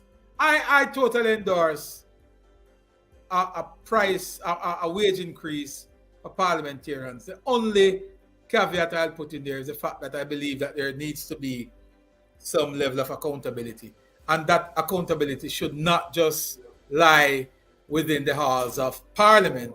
It should be extended especially to permanent secretaries. Permanent secretaries have been allowed over the years to walk scot-free, while ministers are the ones who are dragged through the mud, who are hauled before court and wherever to answer to charges and allegations of impropriety throughout ministries. When you have a permanent secretary who is the head cook and backwasher, if you ask me, they are the accounting and accountable officer, but they have never been held to account. I think it is high time that that sort of mechanism be put in place to hold them accountable. Bev Samuda, good to see you. Dion Jackson, Chuck, original Chuck Finley, good to see you, my brother. Kingsley Clark, good to see you. Annette Allen, so if you are in Jamaica, tell us where you're watching us from. If you are in the diaspora, tell us where you're watching us from. Sir Dabney, I'd love to get your view on this, man. You're a part of the system. I'm one of the persons who advocate and will continue to advocate that whilst caretakers are not a part of the formal political structure, I still do believe that when caretakers are ratified by either political party, they should be brought into the fold at some level. I'm not saying that they ought to get a salary, but perhaps, whether it is a shared project or something. Because you must understand and appreciate that those persons who are caretakers, they represent a part of the political divide in Jamaica. So if it's a constituency that has a Jamaica Labour Party member of parliament, then the caretaker, who is a People's National Party representative, would have at least a chunk of voters in that constituency that would look to him. Because make no mistake about it, folks, we're a heavily politically charged country. And I truly believe that caretakers, there must be some consideration for caretakers to be brought into the fold, because they too have a responsibility to look out for a group of persons within the constituency or within the division. So it is something that is worth looking at. Jamaica is getting better. Our economic fortunes are getting better. Not saying that we should go ahead and start squandering money. But some of the things that we were never able to do back then, we should start doing them now. And one of those things is to ensure that our parliamentarians and public sector workers are properly compensated. And now that they're properly compensated, it is high time, full time now, for them to be held to account. It is public sector workers that is going to drive Jamaica. It is the public sector workers who are going to bring us to the level of first world. I don't think parliamentarians alone can drive us to first world. I think it's going to take a lot of those public sector persons to step their game up and to bring us to that level. Eric, good to see you. Nicola, Mario Hall, my brother. Donna Clark, good to see you all. We're going to take a break and we'll come back. We're going to have our final thoughts. Stick and stay. We'll be right back. Labor Day 2023, that are the pre. Just mark down the date, Tuesday, May 23. Right time to plant a tree, start weed out the place. Grab a lass, grab a shovel, make we green up this case. Fruit tree, shade tree, make we plant it there. It no matter if it big or if it little, yeah. Ready up, listen and follow me there. Make us so 99.9% of shade where they bought from the tree, them they round, yeah. Big up the people who plant up the trees years ago. Now we know, say the action they wiser. More tree food security I run up. Go on in that I go plant a tree and make it come up. Shade it I go give we now the summer and I go burn up. We a plant up the tree so we environment a turn up. This Labor Day, May 23, plant a tree for life. Promoting climate change, food security and road safety. A message from the Labor Day Secretariat. Transformations 2023, People, Quality and Technology is a public exposition of the JCF by the JCF for all our stakeholders, and that means you. Between May 11 and 14 at the National Arena in Kingston, you will meet our people. We'll share many of our new and emerging police technologies. We'll provide insights into our quality journey, a journey of transforming the service you get at our stations, on the road, and anytime or anywhere you need us. We'll demonstrate to you how we are building, how we are transforming, and how we are improving to serve you better. This is my personal invitation to journey with us. Join us at the Expo. Experience a side of the JCF you have never seen before. Transformations JCF 2023. People, quality, and technology. See you there. It's time to come back. Back to adventurous. Being curious. Spontaneous. Back to where it all began. Dare to be bold. To be fantastic. Come back to the vibe that comes alive in Jamaica. We'd like to invite you to come back. Back to playful. Back to adventurous. Back to the little things that can have a big impact. It's time. Come back to the way you always imagined it in Jamaica. General, why free? There, I know. Free the little picture of terrorists. Get it and delete it. Why? You know like woman. For the my sister get catch him with it, I don't want nobody share it, and everything forget shared. Alright, me I take one last look and then delete it. Give me the phone and delete it. Oh, last look. Come in, class time. Make it a new day, yeah. Labor Day 2023, that are the pre. Just mark down the date, Tuesday, May 23. Right time to plant a tree, start weed out the place. Grab a lass, grab a shovel, make we green up this case. Fruit tree, shade tree, make we plant it there. It no matter if it big or if it little, yeah. Ready up, listen and follow me there. Make us so 99.9% of shade where they bought from the tree, them they round, yeah. Big up the people who plant up the trees years ago. Now we know, say the action they wiser. More chief food security a run up. Go on in daddy, I go plant a tree and make it come up. Shade it, I go give we now the summer and I go burn up. We a plant up the tree so we environment a turn up. This Labor Day, May 23, plant a tree for life. Promoting climate change, food security and road safety. A message from the Labor Day Secretariat. Yeah, welcome back everybody. Thank you all for sticking and staying with us. Rashad, how are you doing? Good to see you. David Pinnock, what's going on with you, man? As I said, folks, this was a very good discussion. I think we had a chance to get some valuable information from Minister Morgan. It was never, I know a lot of people would not subscribe to their salary becoming a public conversation. I think that's part of why there's so much misinformation, because no one wants to put their salary out. But the truth is, if you're a public figure and if you're being paid from the public purse, there should not be any secret about how much you earn. And I think that Jamaica is getting to that point now where we can start having honest discussions as it relates to public sector salary. I think one of the reasons why persons were never too excited about putting their salaries out there is because your salary was so minuscule. As councillor, a sitting councillor, elected councillor, and I just learned this a few days ago, we're earning a little over $100,000 a month. No, that's ridiculous. That is recipe for disaster.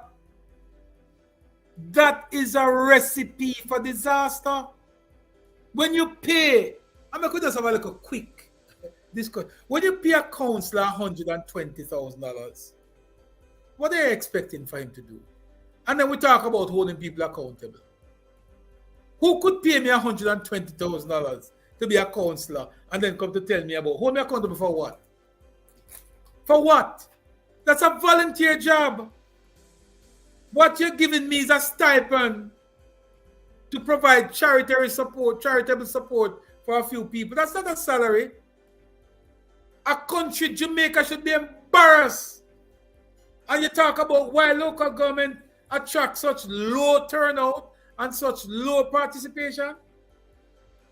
Because you're paying people peanuts. Most councillors will have to look at side hustle. And if they don't look at side hustle, then they try to hustle the government. And then we Jamaicans are the same ones who call them corrupt. Because when them get one little patching work around there, so instead of giving it to one contractor, the councillor go there, like the one down in Hanover some time ago. I don't remember her name, Harton. That's her name. Down in Hanover. There's a councillor down there in Hanover, either Hanover or Westmoreland. Female councillor. She was deputy mayor, I believe. She would have used the government's money for her family and herself to do the work. And I can't knock her. I will not knock her. And I will apologize if I had said anything mean about her a few years ago. Because I did not know. Shirley Harton is her name? Yes. And I call her name. She's a public official. It's not a secret. It's not a secret. She was hauled before the court because they think that what she did was inappropriate and she stole money and all that stuff. And that's, it's when you look at it and when you really put it together, right? And you realize that this lady was making under $200,000 a month,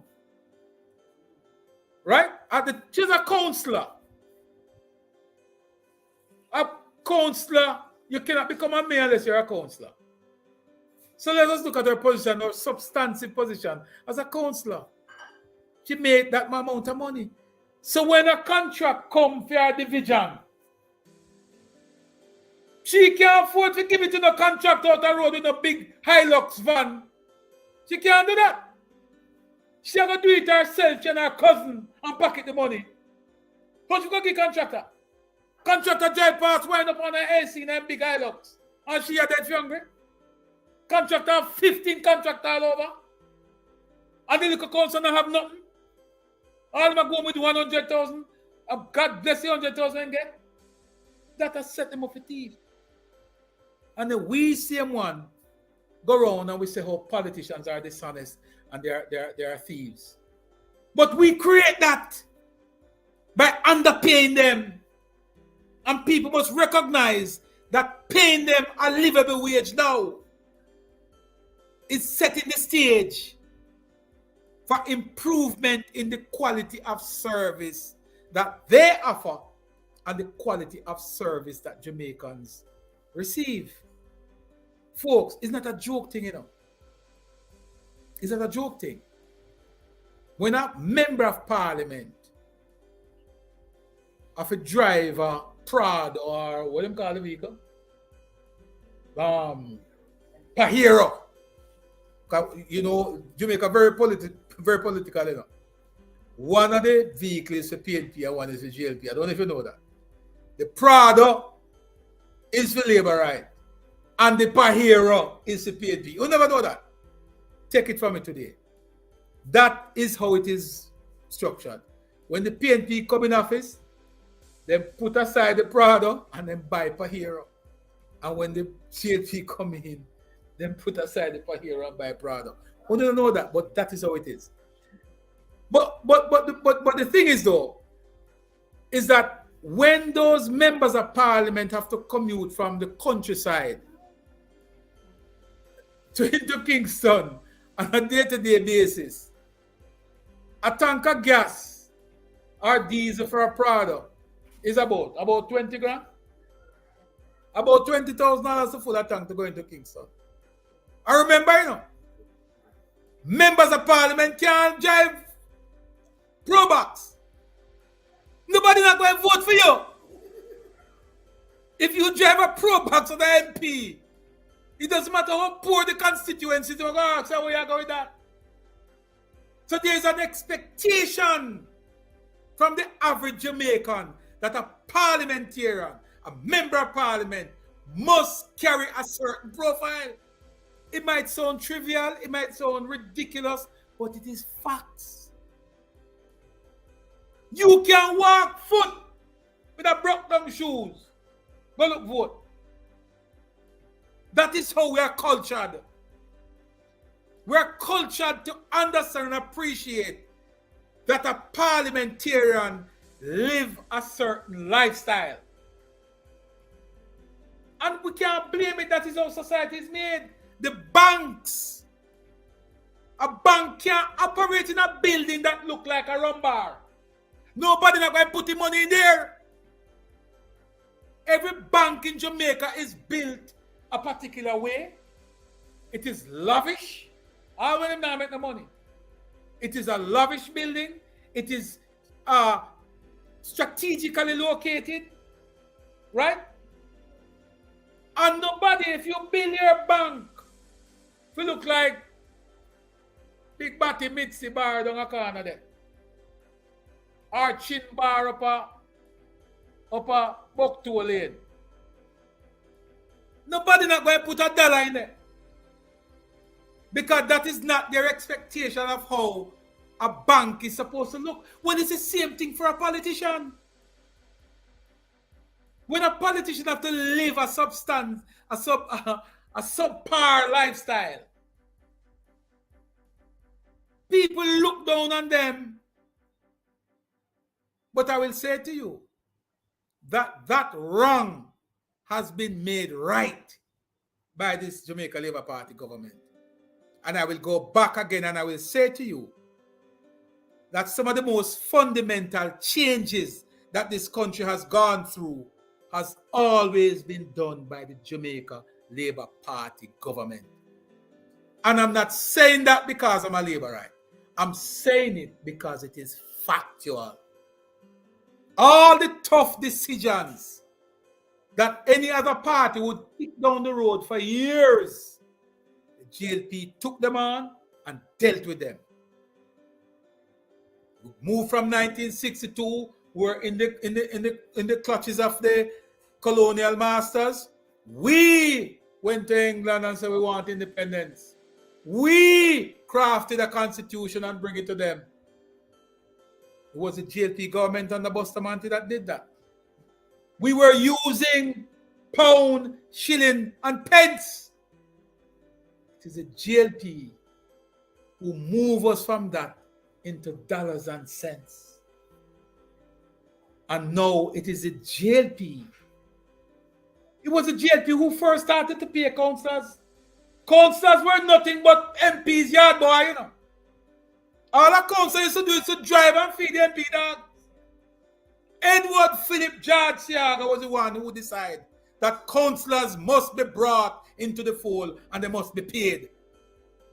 Again, another decision, another fundamental decision, tough decision that the GLP government took on and made it right.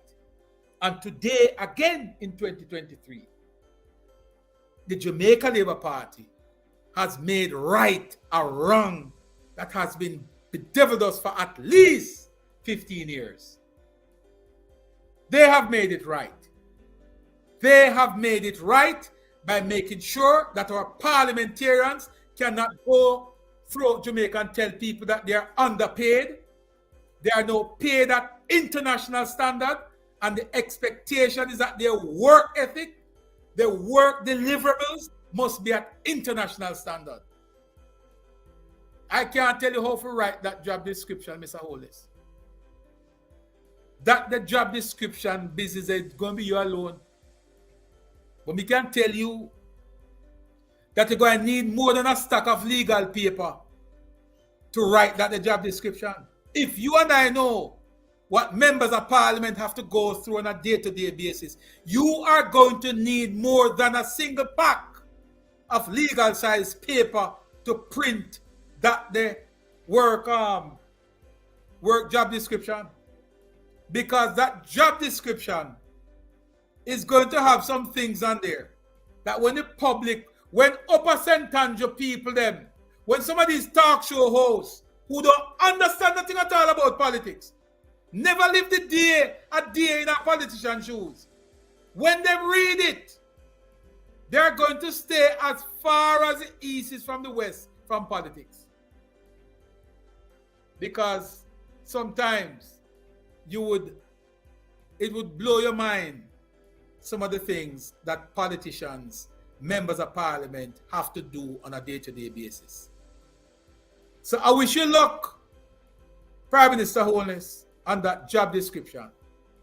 That part of it, I will not go down there with you because I know it's going to take a lot of writing to put that in place. However, I know that some framework for accountability, because make no mistake, folks, there are some MPs on both sides who lazy. They're not doing any work. They're lazy. Both sides, both Labour right and PNP. Some of them might call me in a minute and say, boy, chop out the 2 year talk. But it's the truth. There are some of them who signed the book at the back door of Parliament and then go back home. They don't come and work. Them sign the book and leave. Then wait till the poor lady, what's her name in Parliament, get up and call the name. Clark, when she finish calling the name, then leave. And they want to collect $18 million salary. For what? There's some on the PNP side. Dr. Phillips don't come to no work. Well, I gather he's sick. But Dr. Phillips will come on the work. How much weeks now we don't see him in the Parliament? Listen, these are not things that anybody have to tell us. We watch Parliament and the cameraman go from corner to corner. And when we do our own roll call and we have a list of who no show up, we have a list of who no show up to work and who have not been showing up for work. And the next time we come live, we're going to call them out. If they don't show up at work next week, well, next week a holiday, they're not come next week, the following week. If you don't show up at Parliament and sitting there like everybody else, we're going to name you and shame you. Because the $11 and $12 million we don't hope to collect, you're going to have to return it. Because you're not deserving of it. Mark you, there are politicians and members of Parliament on both sides that are hardworking. Julian Robinson is one of them. Call it what you may. That guy work his ass off for his people, his constituency. Don't know how good of a finance minister he would make, but he's certainly a damn good MP. Huh? Michael Phillips, I gather. I don't know much about that seat down there, but I gather he's a very good MP. There are a few others in there who are good MP. I can't go over my side and tell you what's going on, because if I start calling name over there, I get in trouble. But there are some very hard-working MPs. There are a few who are not shining, and those persons have to step up. There are some members of parliament who the basic requirement is to ensure that the constituency development fund is utilized. And it's just recently we had a big revelation that there were several members of parliament who did not even touch their CDF. That simply means one of the key requirements of CDF is that you must keep a consultation meeting with the stakeholders. Not even that them not do. When the various ministries, i.e. Ministerial Labour, provide stuff for constituents, them not show up, them no want none. So how they must get $15 million? Eh? And then when you look, you see them on camera, watch them. With them phone. Them take more selfie than anybody else. Because a lot of these MPs believe that the selfies when they put out the selfie people are going to vote. You see how social media tricked the MP just 2 days ago? The social media people them say, yes man, come, we are going to demonstrate at Emancipation Park about high salary. And they rile them up on social media, 34 of them to up Emancipation Park. They're going to drive a truck. They're going to drive a truck to the court. 34 of them. So my friend go there and count. My brother went there and count them. 1, 2, 3, 34. And then you hear the corrupt drive-by media. Oh, there was a massive protest. 34? My good friend Tyrone Reed, nationwide. Him bet. Oh, massive turnout. 34 votes. But because he didn't realize that this is 2023. But it's not just his camera alone is rolling. We have cameras here too. It is not just his reporters that are on the ground. We have people on the ground too. Then come to tell about massive turnout with 34 persons on the ground. We just look at him and laugh. But anyhow, it's been a good one. John, how you doing? Good to see you. It's been a good evening, folks. I'm going to run. I'm going to take my leave. Okay, again, I must say thank you to everybody who participated. Thank you again to Robert Westermonder for providing some clarity. Thank you for all the support. Patrice, Patroy, appreciate you, my dear. Rashima, our friend in Atlanta. Eric Wynn. How you doing, Mr. Wynn? Man, it's been a minute. How is life over there in Trelawney? That's your town, you know. Kanti, how you doing? Cleveland, my brother. Good to see you this evening. Anita, good to see you. Ken Roy, enough love, enough respect. Dave Cameron, good to see you again. Mario Hall and Michelle Wildman, good to see you all. It's been a pleasure coming to you again on what we call, Is that Marion Hall? It's Mario Hall. That was Ladies Hall. Ian McCook, how you doing, my brother? A pleasure to have you. Patrick Stern, good to see you as well. Again, thank you to everybody. This would never have been possible without you guys. Thank you for coming through. Like our YouTube channel, Chops Media. Please, it's 265 of you guys are here. Please hop over to the YouTube channel. Give us a like, subscribe, and press that notification bell. That simply means every time that we post a video or whenever we go live, you will be the first to be notified. Tony Beckford, good to see you. Shelly Torres, good to see you as well. Jay Ham, good to see you as well. JJ, KK, who else is there? Good to see you as well, man. Same time, same place. Oh, Audley Clark is here. Pick up yourself. Tell a friend, tweet a friend, tell a friend to join us next week. We're going to be back. Let me not say next week Saturday, but it could be next week Sunday. Yes, sir, Win. Big up yourself, man. Good to see you. Angela McKay, good to see you, my dear. But next week, we're going to be back. Probably around about the same time. Donette Grant, good to see you, Donette. Pick up yourself. I can't run off without making sure we heal up everybody in Hiroshima. Good to see you. Tribal Hiroshima, what's going on with you? All our friends over there at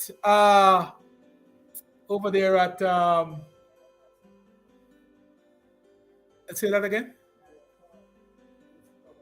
Oh, yes. Mario, we need the program every day. The program need a lot of sponsorship and support, man. Amy Sinclair, good to see you. Whenever we get that level of support, that's why you guys must go to the YouTube channel and get us up to 1,000. Get us up to 1,000. Help to promote the YouTube channel. When we get up to 1,000, then we can start to do this every single day, all day. But right now, we have to be measured in what we do, right? But Prosperity, who's that? Prosperity Kid, pick up yourself. Narval Richie, big up yourself. Janice Blake, big up yourself. Enough respect. Again, folks, hop over to the YouTube channel. Give us a like, subscribe, press that notification bell. That simply means every time we go live, every time we post a video, you'll be the first to get notified.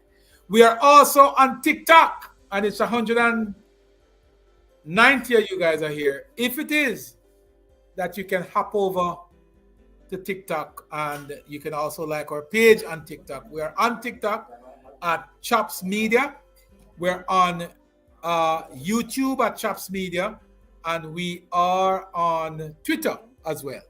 You know, Facebook is a home for us. We're at Chopping Block on Facebook, and we're at Chopper John West on Facebook as well.